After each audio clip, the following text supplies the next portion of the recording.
Hoy aprenderás la historia completa de la Biblia. Comprenderás tanto el Antiguo como el Nuevo Testamento, desde Adán en el jardín del Edén hasta la muerte de los discípulos de Jesús. Sin duda, cuando termines de ver este vídeo, no serás el mismo. Amarás aún más la palabra de Dios. Claro, esto solo ocurrirá si abres tu corazón a la palabra de Dios. Si tienes dificultades para entender la Biblia, en este vídeo podrás comprender. Y después de ver todo lo que se enseñará, estoy seguro de que serás edificado. Serás iluminado con las Escrituras. Todo lo que se enseña aquí está contenido en el libro Panorama de la Historia Cristiana. Todo comenzó en el principio. Antes del inicio, solo existía Dios. Él nunca dejó de existir. Existe desde la eternidad. Él no tuvo origen, es el origen de todo. No fue creado, es el creador de todas las cosas. No comenzó a existir, es el Padre de la eternidad. La eternidad es un atributo exclusivo de Dios. En el principio, Dios creó los cielos y la tierra. En el sexto día, Dios creó al hombre a su imagen y semejanza, y del hombre creó a la mujer. Adán y Eva fueron creados perfectos, puros e inocentes. Tenían plena comunión con Dios, vivían deleitados en el jardín de Dios como mayordomos de la creación de Dios. Sin embargo, cayeron en pecado, y toda la raza humana fue precipitada en ese abismo de depravación total. Pues todos estábamos en Adán. Adán y Eva tuvieron dos hijos, Caín y Abel. Por envidia, Caín mató a su hermano, convirtiéndose en el primer homicida y fratricida de la historia.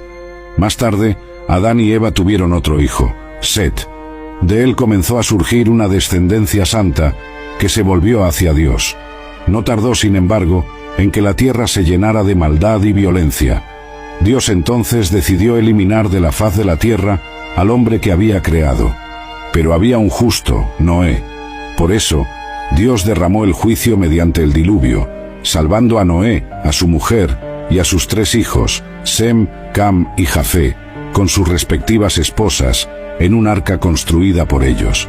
Por medio de los hijos de Noé, Dios recomenzó el poblamiento de la tierra, dando inicio a los diversos pueblos. Sem se convierte en el padre de las naciones semitas. C se convierte en el progenitor de las naciones africanas y asiáticas, y Jafé en el tronco de las naciones europeas. Más tarde, Dios elige una familia para formar el pueblo que sería el instrumento para traer al mundo al Mesías prometido. Llama a Abraham de Ur de los Caldeos. Este deja su tierra y su parentela, y se convierte en un peregrino de la fe, levantando altares a Dios por donde pasaba. Siguió con Abraham su sobrino Lot, que llegó a ser padre de dos naciones, los amonitas y los moabitas. Cuando Abraham salió de Harán, tenía 75 años. Dios prometió que tendría un hijo, el hijo de la promesa, y sería padre de una nación numerosa, y en él serían benditas todas las familias de la tierra. Abraham esperó 11 años sin que la palabra de Dios se cumpliera. Entonces, Sarai, su mujer, dejando de creer en la promesa divina, entregó a su sierva Agar para cohabitar con Abraham. Nació así Ismael, que llegó a ser padre de una nación numerosa, el pueblo árabe, enemigo histórico del pueblo de Israel. Cuando Abraham tenía 99 años, Dios se le apareció, y le ordenó salir de su tienda y contar las estrellas del cielo. Entonces le dijo que su descendencia sería tan numerosa como las estrellas del cielo y la arena del mar, pero también que su posteridad sería esclava por un período de 430 años. Dios cambia el nombre de Abraham, gran padre, a Abraham, padre de una nación numerosa. Cuando el hijo de la promesa aún no había nacido, estaba Abraham con 100 años, y su mujer Sarai con 90 años, cuando Isaac nació. Isaac se casó con Rebeca, que era estéril. Después de 20 años de casados, Rebeca fue curada, y les nacieron dos hijos gemelos, Esaú y Jacob. Esaú se convirtió en padre de los edomitas, y Jacob, que en su conversión recibió el nombre de Israel, se convirtió en padre de los israelitas. Jacob tuvo 12 hijos y una hija. Por medio de José, el penúltimo hijo, la familia de Jacob se mudó a Egipto con 70 personas. Allí habitaron la tierra de Gosén, una región fértil. Esas 70 personas se multiplicaron de manera asombrosa. Después de 400 años en Egipto, salieron de allí bajo el liderazgo de Moisés, con 600.000 hombres, sin contar mujeres y niños, es decir, alrededor de 2 millones de personas. La peregrinación por el desierto hacia la tierra prometida, que debía hacerse en 3 meses, llevó 40 años debido a la incredulidad del pueblo. De los 12 espías que fueron a conocer la tierra prometida, 10 regresaron con un informe pesimista e incitaron y amotinaron al pueblo contra Dios y Moisés. Ante los gigantes de esas tierras, se sintieron como saltamontes y se empequeñecieron, dudando del poder de Dios. Entonces, Dios los castigó severamente, condenando a todo ese pueblo a perecer en el desierto, permitiendo que solo Josué y Caleb, los espías creyentes, entraran en la tierra prometida. El pueblo de Israel anduvo en círculos en el desierto durante 40 años, un año por cada día que espiaron la tierra. El desierto se convirtió en el mayor cementerio del mundo, donde pereció toda aquella generación que salió de Egipto, excepto los 2 hombres que se atrevieron a confiar en Dios. Tras los 40 años de peregrinación, tenemos 6 años de conquista de la tierra bajo el liderazgo de Josué, pero aún quedaba mucha tierra por conquistar. Josué, siervo de Moisés, introdujo al pueblo en la tierra prometida por un llamado de Dios y por una capacitación extraordinaria. Después de la muerte de Josué, comienza una larga fase de 330 años de gobierno teocrático, llamado Período de los Jueces. Fue un tiempo de gran inestabilidad espiritual y de altibajos en la vida de Israel. En el tiempo de los jueces, el pueblo hacía lo que le venía en gana. Debido a la dureza del corazón del pueblo de Israel, este fue oprimido por muchos enemigos. En ese tiempo, Dios levantó líderes de gran talla como Gedeón, Jefté, Sansón y Samuel. Después de ese largo período, vino una nueva fase, la monarquía. El pueblo de Israel, mirando a las naciones vecinas, pidió un rey. El pueblo ya no quería que Dios gobernara sobre él. Samuel, el último juez, entonces unge a Saúl como rey sobre Israel. Saúl gobierna por 40 años. Comienza bien y termina mal. Abre las cortinas de su gobierno con humildad, pero luego se rinde a la soberbia, a la crueldad y finalmente a la rebeldía y a la apostasía. Después de él, David reina en su lugar, también por 40 años, trasladando la capital de Israel de Hebrón a Jerusalén. Su gobierno es exitoso. David fortaleció su reino y se convirtió en el rey más destacado de Israel. Acumuló fortunas, conquistó tierras, venció ejércitos, caminó con Dios. Fue un hombre según el corazón de Dios. A pesar de pecar gravemente contra Dios, contra su familia y contra su pueblo, se arrepintió y fue perdonado por Dios. De su línea vino el Mesías. Tras su muerte, Salomón, su hijo, reina en su lugar por 40 años. Pidió a Dios sabiduría, y Dios le dio sabiduría y riquezas. Se convirtió en un hombre notorio en su tiempo. Edificó el templo de Jerusalén y disfrutó de paz en su gobierno. Sin embargo, debido a sus muchas mujeres, su corazón se corrompió. Solo en la vejez, Salomón se volvió hacia Dios y se arrepintió de su pecado. Así, tuvimos 120 años de Reino Unido. Saúl cayó en las redes de la hechicería, David en la trampa del adulterio, y Salomón en las garras de la idolatría. Dios atendió al deseo del corazón del pueblo, dándole reyes, pero el pueblo tuvo que sufrir las consecuencias de esa insensata elección. Tras la muerte de Salomón, el reino se dividió porque su hijo Roboam se negó a tener en cuenta el clamor del pueblo para aliviar los impuestos abusivos. La pompa, el fausto y el lujo del gobierno salomónico eran sostenidos por los brazos de los trabajadores. Ellos, estrangulados por impuestos exorbitantes, aprovecharon la transición de gobierno para reivindicar cambios. Como no tuvieron éxito, no pudieron caminar con el nuevo rey. Así, 10 de las 12 tribus conspiraron contra Roboam y siguieron a un nuevo líder, Jeroboam I, formando el Reino del Norte, cuya capital se convirtió en Samaria. El Reino del Norte duró 209 años. Este reino tuvo 19 reyes, provenientes de 8 diferentes dinastías. Ninguno de estos reyes fue piadoso. Todos se apartaron de Dios y siguieron los caminos de Jeroboam I. Este rey decidió usar la religión por intereses políticos, temiendo que sus súbditos buscaran Jerusalén para adorar en el templo y fueran así atraídos políticamente por los reyes de Judá. Jeroboam I decidió construir templos en el reino del norte, en Betel, Gilgal y Berbea. En ellos colocó un becerro de oro e indujo al pueblo a adorarlo como si fuera el propio Dios. Todos los 19 reyes del reino del norte siguieron ese camino. Todos fueron impíos y perversos. Ninguno buscó a Dios.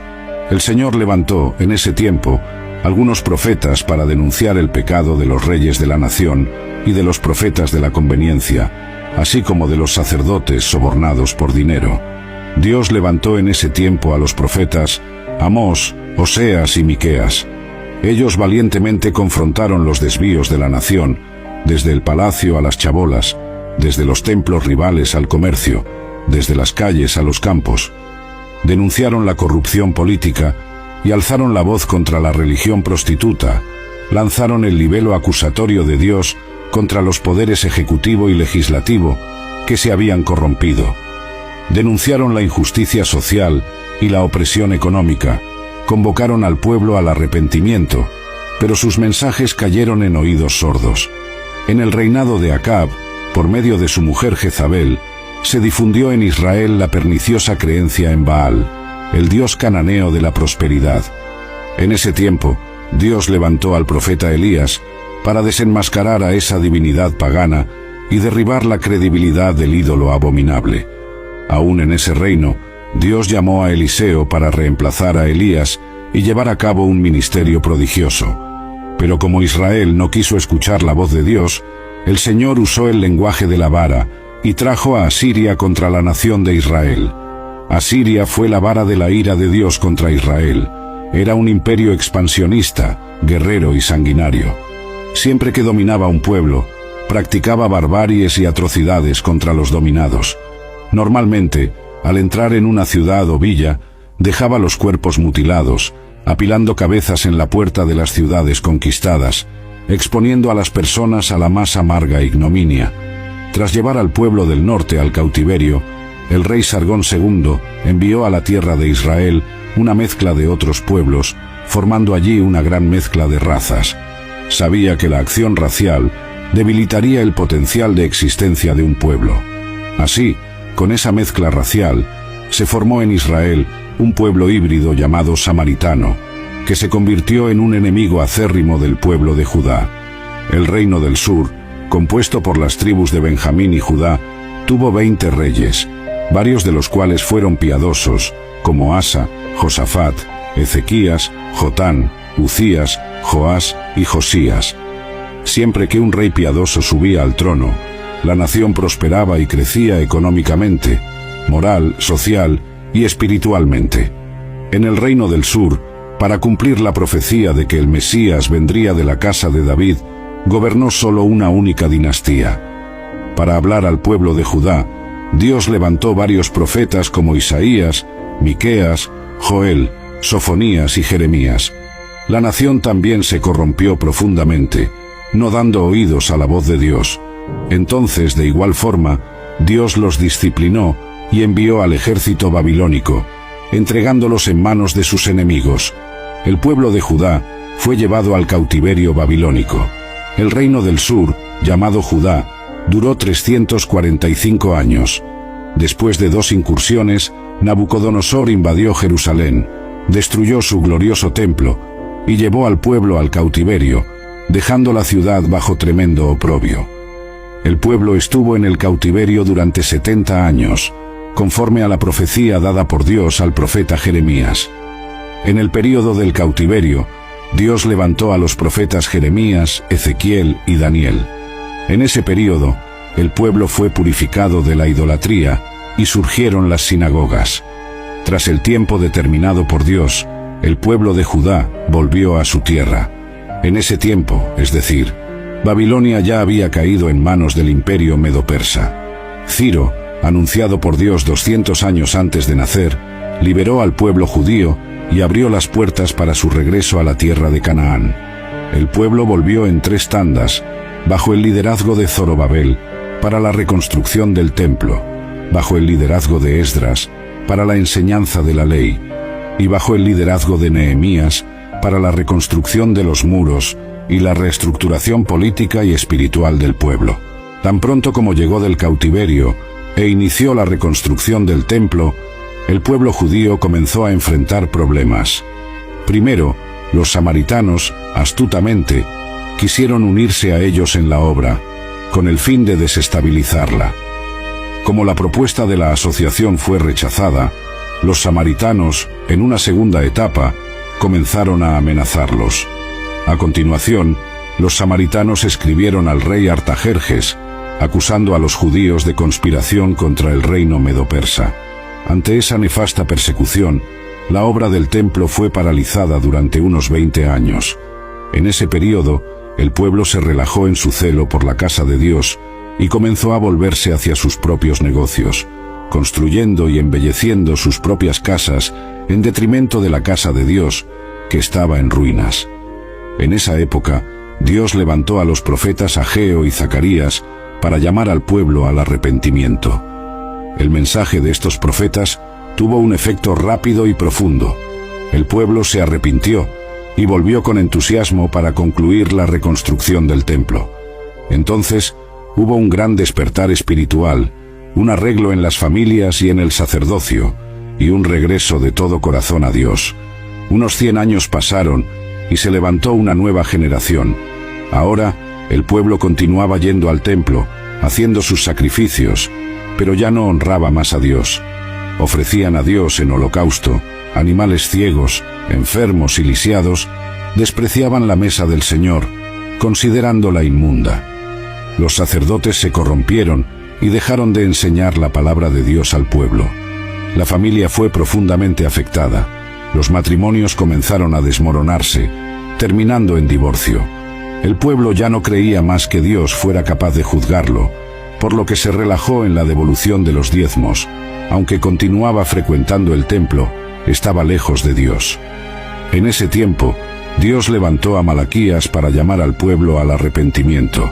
Así, se cerró el Antiguo Testamento, 400 años antes de Cristo. Tras el profeta Malaquías, tenemos un largo período de 400 años, llamado período interbíblico, o período del silencio profético. En ese tiempo, se escribieron los libros históricos religiosos no canónicos, los libros apócrifos.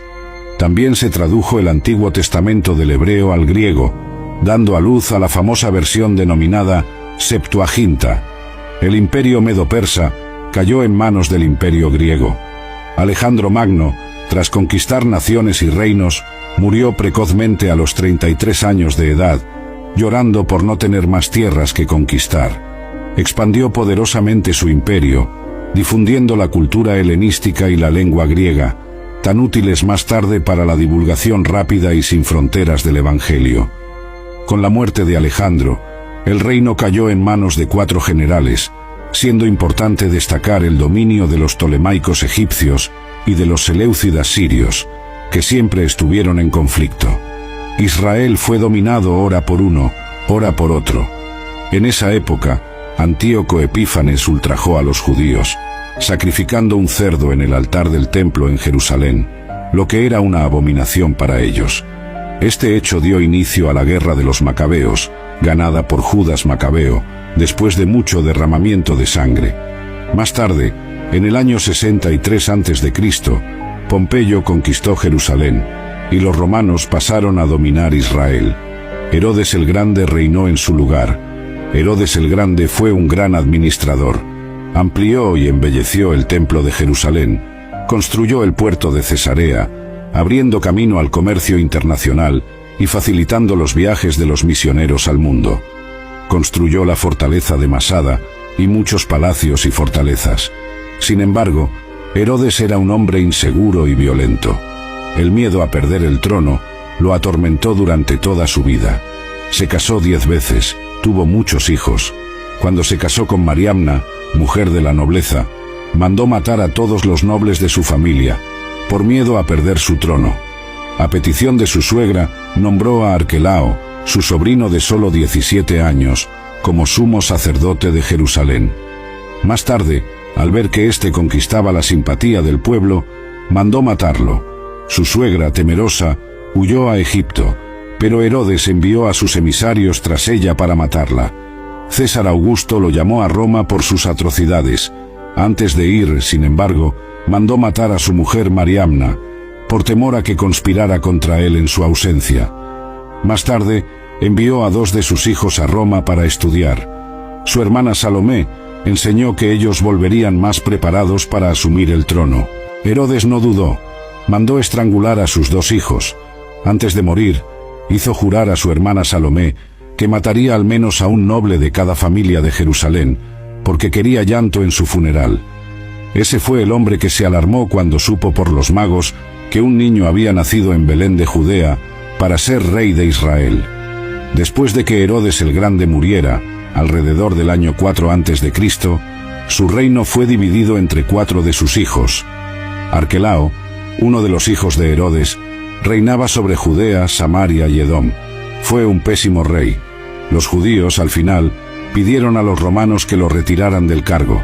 Roma, preocupada por los constantes problemas en Judea, instaló allí un procurador o gobernador romano.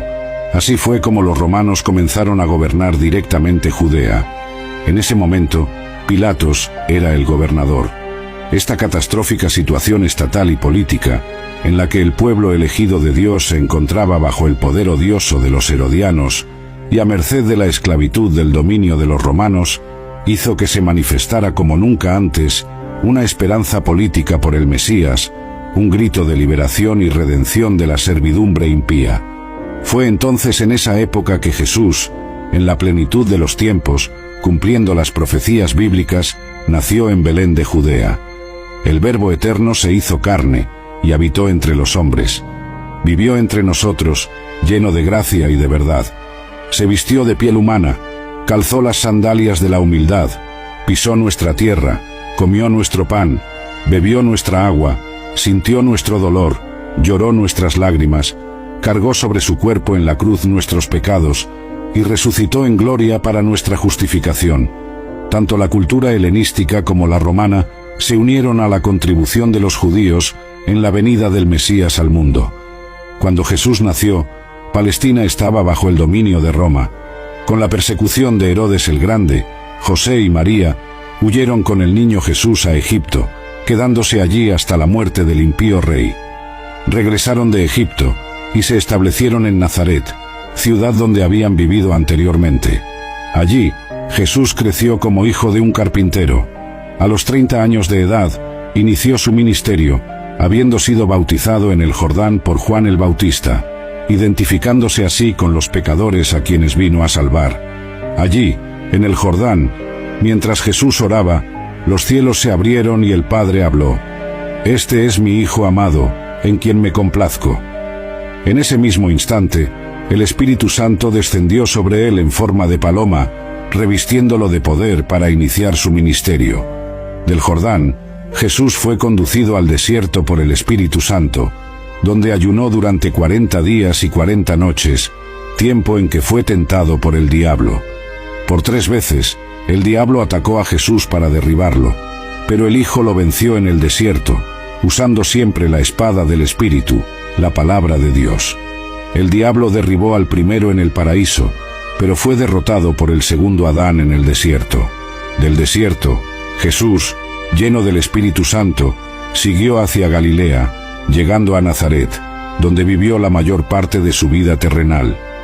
Entró en la sinagoga, tomó el rollo del libro de Isaías y leyó: «El Espíritu del Señor está sobre mí, por lo que me ungió para predicar, para curar y para liberar». Jesús llamó a 12 hombres, a quienes dio el nombre de apóstoles, invirtiendo la mayor parte de su tiempo para entrenarlos y discipularlos. Recorrió Galilea, Perea, Samaria y Judea. Predicó en ciudades, aldeas y campos. Predicó en sinagogas y en el templo. Predicó al aire libre, en la playa y también en hogares. Predicó a multitudes y también a pequeños grupos. Jesús anduvo por todas partes, haciendo el bien y liberando a todos los oprimidos por el diablo. Curó a los enfermos, alimentó a los hambrientos, dio vista a los ciegos, enderezó a los paralíticos, hizo caminar a los cojos, dio audición a los sordos, purificó a los leprosos, liberó a los poseídos y resucitó a los muertos. Fue la suprema revelación de Dios a los hombres. Recibió el nombre de Emmanuel, Dios con nosotros. Él es el propio Dios manifestado en carne.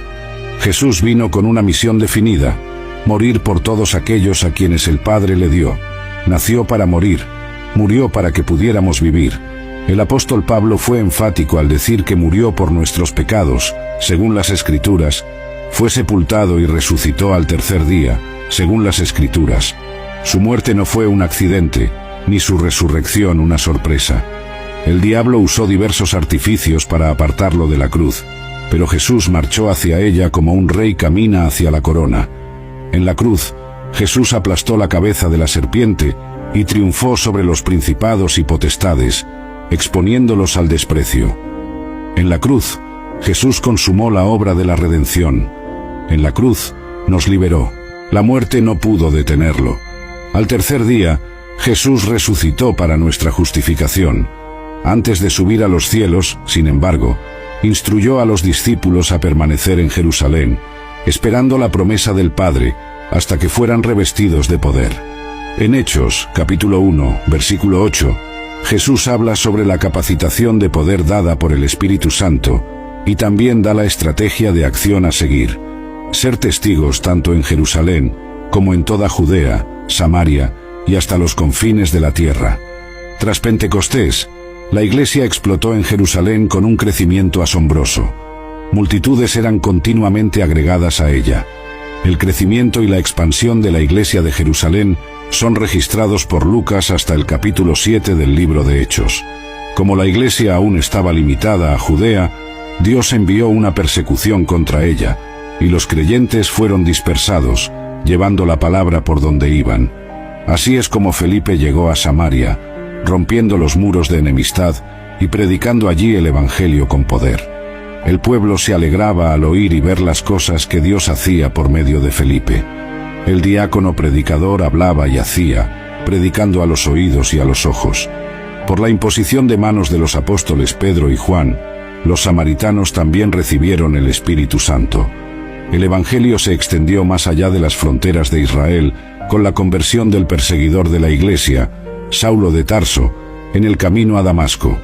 Más tarde, una iglesia gentil, la iglesia de Antioquía de Siria, se convirtió en la madre de las misiones transculturales. Después de esto, Bernabé y Saulo partieron para el primer viaje misionero en las regiones de Galacia, pasando por Perge, Derbe, Iconio y Listra, estableciendo iglesias y constituyendo presbíteros. En el segundo viaje misionero, Pablo y Silas fueron a las provincias de Macedonia y Acaya, plantando iglesias en Filipos, Tesalónica, Berea y Corinto. Desde Antioquía de Siria, Pablo escribió la carta a los Gálatas, a Corinto y las dos cartas a los tesalonicenses. En el tercer viaje misionero, Pablo visitó la provincia de Asia Menor, permaneciendo 3 años en Éfeso, la capital de la provincia, desde donde escribió las dos cartas a la iglesia de Corinto. En esa ciudad cosmopolita, de más de 300.000 habitantes, había el templo de la diosa Diana, un palacio de mármol 4 veces mayor que el Partenón de Atenas, de las 7 maravillas del mundo antiguo. En los años que Pablo pasó en Asia Menor, se plantaron iglesias en toda la provincia, como las de Pérgamo, Tiatira, Sardes, Filadelfia, Laodicea, Colosas y Hierápolis. Debido a la hambruna que asoló el mundo en tiempos del emperador Claudio, los judíos fueron expulsados de Roma, según se registra en el libro de Hechos, capítulo 18, versículo 2. Pablo entonces hizo una gran colecta entre las iglesias gentiles para llevar a los pobres de Judea. Al embarcarse rumbo a Jerusalén, comunicó a los ancianos de Éfeso que, de ciudad en ciudad, lo que lo aguardaba eran cadenas y tribulaciones. Sin embargo, no consideraba su propia vida para cumplir su ministerio de anunciar el evangelio de la gracia de Dios. Antes de embarcar hacia Jerusalén, escribió su epístola más robusta, la Carta a los Romanos, donde compartió su deseo de visitar la capital del imperio y compartir con la Iglesia la palabra, siendo por ella enviado hasta España. A pesar de llevar significativa ayuda financiera a los pobres de Judea, Pablo fue arrestado en Jerusalén y de allí trasladado a Cesarea, donde fue acusado durante 2 años por los judíos bajo la égida de los gobernadores Félix y Festo. Ante la tendencia de Festo de entregarlo en manos del Sanedrín, que planeaba su muerte, Pablo, usando los privilegios de su ciudadanía romana, optó por ser juzgado en Roma. En el viaje hacia la capital del imperio, enfrentó un terrible naufragio. El barco se despedazó por completo, pero todos los pasajeros y tripulantes fueron salvados milagrosamente, conforme a la promesa de Dios a Pablo. En la isla de Malta, donde llegaron, una víbora mordió la mano de Pablo, pero Dios neutralizó el veneno letal de la serpiente y aún usó a su siervo para curar a todos los enfermos de la isla. Así, los malteses enviaron a Pablo a Roma con todas sus necesidades cubiertas. Allí, permaneció preso durante 2 años en una casa alquilada. Desde allí, Pablo evangelizó a la guardia pretoriana, estimuló a los creyentes a trabajar y escribió cartas a los efesios, a los filipenses, a los colosenses y a Filemón. Tras ese período, Pablo fue liberado de la prisión. Luego, escribió la primera carta a Timoteo y la carta a Tito. Pero a partir del año 64, la persecución a la Iglesia, en vez de ser religiosa, pasó a ser política, y Pablo regresó a la prisión, siendo encerrado en una mazmorra, un sótano subterráneo, oscuro, húmedo e insalubre. El 17 de julio del año 64, la ciudad de Roma, con más de 1 millón de personas, fue incendiada. Nerón, el emperador, vestido de actor, subió a lo alto de la torre de Mecenas, desde donde observó el espantoso espectáculo de las llamas devorando la ciudad. Fueron 7 noches y 6 días de incendio. Cuando las llamas se apagaron, 70% de la ciudad estaba destruida. De los 14 barrios de Roma, 10 de ellos fueron devastados por las llamas. Los 4 barrios restantes, densamente poblados por judíos y cristianos, dieron a Nerón un álibi para culpar a los cristianos del incendio de Roma. Comienza entonces una brutal persecución a la Iglesia. Faltó madera para hacer cruces, tal era la cantidad de creyentes crucificados.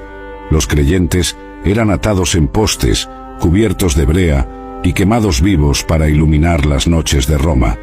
Fue una verdadera masacre. Desde esa segunda prisión, Pablo escribió su última epístola, la segunda carta a Timoteo. En ella, relató la llegada de su propio martirio y la gloriosa esperanza de tomar posesión de la corona de justicia. Así, alrededor del año 67, el veterano apóstol fue decapitado, dejando, sin embargo, para las generaciones posteriores, un bendito legado. El Nuevo Testamento fue escrito en un período de 50 años. Tenemos 4 libros biográficos, los 4 evangelios, y 3 son sinópticos, es decir, vistos desde una misma perspectiva: Mateo, Marcos y Lucas. El énfasis de Mateo es presentar a Jesús como Rey de los judíos, escrito para los judíos, tiene el mayor volumen de citas del Antiguo Testamento y es el más judío de los evangelios. El énfasis de Marcos es presentar a Jesús como siervo, escrito para los romanos. Es el evangelio que se concentra en las obras de Jesús más que en sus enseñanzas. El evangelio de Lucas enfatiza a Jesús como Hijo del Hombre, escrito para los griegos, por un médico gentil, historiador y viajero. Tiene como propósito presentar el retrato de Jesús como el hombre perfecto. Por eso, Lucas es el evangelista que más habla de la vida de oración de Jesús y de su ministerio realizado en el poder del Espíritu Santo. Juan, ya al final del primer siglo, para refutar el gnosticismo, una perniciosa herejía que negaba la divinidad de Cristo, con un enfoque diferente de los demás, prueba que Jesús es verdaderamente Dios y verdaderamente hombre. Juan seleccionó 7 milagros realizados por Jesús y 7 declaraciones "yo soy", probando que Jesús es en verdad Dios. También tenemos los Hechos de los Apóstoles, que relatan hechos relacionados con la iglesia primitiva, desde su nacimiento hasta su expansión a la ciudad de Roma. 3 iglesias lideraron ese avance: Jerusalén, Antioquía y Éfeso. 4 provincias del imperio fueron alcanzadas: Galacia, Macedonia, Acaya y Asia Menor.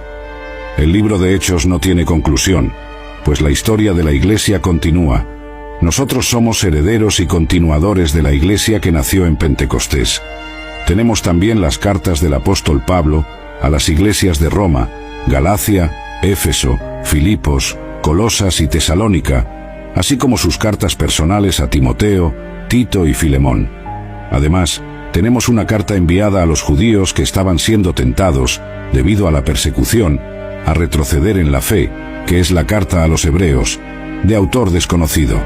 También tenemos las cartas generales escritas por Santiago, Pedro, Juan y Judas.